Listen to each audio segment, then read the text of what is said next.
You guys with me? Okay, so let's get into the first one here. Um, Basically, the first idea that I want to talk about here is the idea of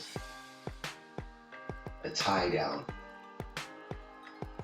And I'm not sure if you guys know exactly what a tie down is, but tie downs are different verbal, different verbal patterns that we're going to use, and specifically a set of different words that we're going to say in order to get somebody we're discussing or talking about a topic with to agree with us.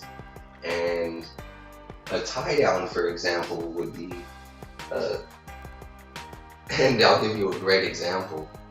Maybe something you've seen out on the street is da dee dee doo dee dee da.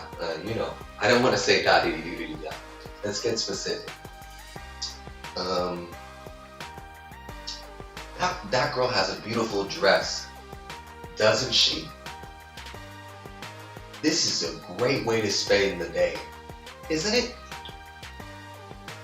These really, I forget the exact word for it. I don't want to say it's like a conjunction or a constant, and I forget the exact name for it, but it's taking two words like could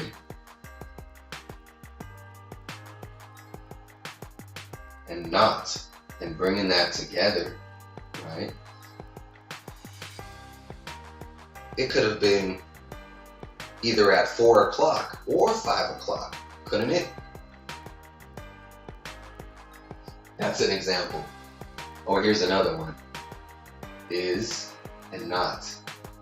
And you bring these two together and you use them with a question mark at the end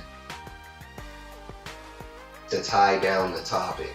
So, and man, the president, Mr. Netanyahu, he's a real special character, isn't he?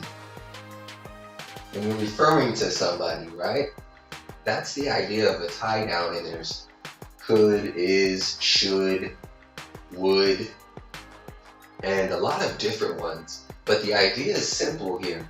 When you use this, it's called a tie down scientifically. Check it out, the definition. And you'll see that it's a spectacular way to be able to begin to get full control and full power, which is something that I want you to have. It's very important for me that you guys have full control and full power, and you have specific ways, on how to maintain this in your telephone conversations.